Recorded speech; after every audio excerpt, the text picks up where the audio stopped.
नमस्कार साथियों, आज के इस वीडियो में देखने वाले हैं राज्य के नीति निर्देशक तत्व। यहाँ से आपके लेवल 4 के अंदर एक प्रश्न पूछा गया था कि आर्टिकल 40 अनुच्छेद 40 जो है वो किससे संबंधित है, तो वो पंचायत से संबंधित था।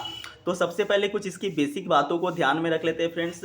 राज्य के नीति निर्देशक तत्व का उल्लेख कहाँ पे है, तो भाग 4 के अंदर जो है वो इसका उल्लेख है। वहीं कौन से अनुच्छेद के अंदर, तो 36 से लेकर के 51 अनुच्छेद के बीच में राज्य के नीति निर्देशक तत्व का उल्लेख है। वहीं फ्रेंड्स ये कहाँ से लिया गया, तो ये आयरलैंड के संविधान से लिया गया। इसके उद्देश्य की बात करें तो इसके दो उद्देश्य को आपको याद रखना होगा: लोक कल्याणकारी राज्य की स्थापना करना और आर्थिक सामाजिक लोकतंत्र का स्थापना करना। ठीक है, आपको ये भी चीज़ ध्यान रखना होगा कि संविधान सभा के सलाहकार कौन थे, तो ये याद रखना होगा BN राव जो है वो संविधान सभा के सलाहकार समिति के अध्यक्ष थे। अब चलिए फ्रेंड्स कुछ प्रमुख अनुच्छेदों को ध्यान रख लेते हैं। सबसे पहला अनुच्छेद आपको याद करना है 36। इसमें क्या कहा गया है, राज्य की परिभाषा। और अनुच्छेद 37 के अंदर आपको बताया गया है न्यायालय में परिवर्तनीय नहीं है। ये दोनों का मतलब पहले आप समझ लीजिए। देखिए यहाँ पे नीति निर्देशक तत्व का प्रमुख उद्देश्य है लोक कल्याणकारी राज्य की स्थापना करना। तो केंद्र सरकार अथवा राज्य सरकार पे ये डिपेंड करता है कि भाई वो लोक कल्याणकारी राज्य की स्थापना करती है या फिर नहीं करती है। अगर नहीं भी करती है तो ऐसी स्थिति में आप न्यायालय में जाकर के उनके खिलाफ याचिका दायर नहीं कर सकते हैं। इसीलिए यहाँ पे लिखा है कि न्यायालय में ये परिवर्तनीय नहीं है। वहीं यदि मौलिक अधिकार की बात करें फ्रेंड्स, तो मौलिक अधिकार का यदि आपका हनन होता है तो ऐसी स्थिति में आप जाकर के सुप्रीम कोर्ट अथवा हाई कोर्ट में याचिका दायर कर सकते हैं। और मौलिक अधिकार के खिलाफ में जो सुप्रीम कोर्ट होता है वो 5 प्रकार का याचिका 5 प्रकार का रिट जो है वो जारी करता है और आपके मौलिक अधिकार को हनन होने से बचाता है। ठीक है, तो ये 2 पॉइंट आपको समझ में आ गया होगा फ्रेंड्स। तो चलिए अगला देख लेते हैं, आर्टिकल 38 अनुच्छेद 38। तो यहाँ पे आपको बताया गया है सामाजिक आर्थिक राजनीतिक आधार पे न्याय। मतलब जो केंद्र सरकार होगी अथवा राज्य सरकार होगी वो किसी भी दुर्बल अथवा सबल व्यक्ति को सामाजिक आधार पे, आर्थिक आधार पे, राजनीतिक आधार पे भेदभाव नहीं कर सकती। ठीक है, आर्टिकल 39 की बात करें तो संसाधनों का उचित वितरण कहा गया है और समान कार्य के लिए समान वेतन। तो देखिए देश के अंदर अथवा राज्य के अंदर जो भी रिसोर्सेस होंगे उसको सभी लोगों तक बराबर मात्रा में डिस्ट्रीब्यूशन किया जाएगा, बंटवारा किया जाएगा। ठीक है, वहीं अनुच्छेद 39 की का बात करें फ्रेंड्स तो समान अवसर के आधार पर न्याय का वर्णन किया गया है। यहाँ से इंपॉर्टेंट को देखें फ्रेंड्स तो 36 37 आप ध्यान रखिएगा, वहीं 38 भी आप ध्यान रख लीजिएगा। ठीक है, 38 और 39। अगला देख लेते हैं फ्रेंड्स, अगला है आपका आर्टिकल 40 जो कि आ चुका है पंचायत, ये आ चुका है लेवल 4 के अंदर। 73वां संविधान संशोधन 1993 के अंदर ये जोड़ा गया पंचायती राज व्यवस्था को। और ये भी आपको याद रखना होगा फ्रेंड्स कि राजस्थान के नागौर जिला में सबसे पहले पंचायती राज व्यवस्था को लागू किया गया। अब याद करना है अनुच्छेद 41, 42 और 43। देखिए तीनों एक दूसरे से संबंधित है, आपको कोरिलेट करके याद करना है। 41 में आपको याद करना है कि कुछ विशेष दशा में काम, मतलब आप बेरोजगार हैं, आपको काम पाने का अधिकार है। दूसरा, काम जो है वो न्याय संगत होना चाहिए और मानवीय दशा होनी चाहिए। कहने का मतलब है कि आप पढ़े लिखे व्यक्ति हैं और ऐसा नहीं कि आपको दिन दिन भर मजदूरी करवाया जा रहा है, खटाया जा रहा है। तो कार्य जो है वो न्याय संगत होना चाहिए और मानवीय दशा होना चाहिए, मतलब कार्य करने योग्य जगह होनी चाहिए। ऐसा नहीं कि धूलकण पूरा प्रदूषण में आपको काम करवाया जा रहा है। और 43 है कि निर्वाह मजदूरी, मतलब कि आप जो कार्य कर रहे हैं ना भाई उसके योग्य आपको मजदूरी भी मिलना चाहिए, मतलब ऐसा मजदूरी मिलना चाहिए कि जीवन यापन चल सके। और साथ में अनुच्छेद 43 के अंदर जो है वो कुटीर उद्योग का उल्लेख किया गया है। तो उम्मीद करते हैं कि 41, 42 और 43 आपको एक साथ याद हो गया होगा। 41 के अंदर विशेष दशा में काम, 42 के अंदर काम न्याय संगत होना चाहिए, 43 के अंदर निर्वाह मजदूरी और साथ में कुटीर उद्योग। अब 44 के अंदर आपको याद करना है समान नागरिक संहिता। ठीक है, समान नागरिक, ये भी बहुत बार पूछा जाता है, ये VVI रख लीजिएगा।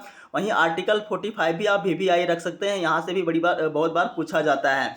तो यहाँ पे देखिए बोला है 6 वर्ष से कम आयु के बच्चों को शिक्षा, माता पिता का ये कर्तव्य होगा कि वो अपने बच्चे को शिक्षण संस्थान में भेजे। तो 45 के अंदर उल्लेख किया गया है जो 6 वर्ष से कम आयु के बच्चे हैं उनको शिक्षा देना अनिवार्य है। वहीं फ्रेंड्स अनुच्छेद 46 की बात करें तो देखिए ये SC और ST के विषय में बोला गया है। अनुसूचित जाति और अनुसूचित जनजाति की शिक्षा सहायता संबंधी प्रावधान यहाँ पे किया गया है। वहीं फ्रेंड्स 47 48 को आप एक साथ याद कर लें, काफ़ी इजी है।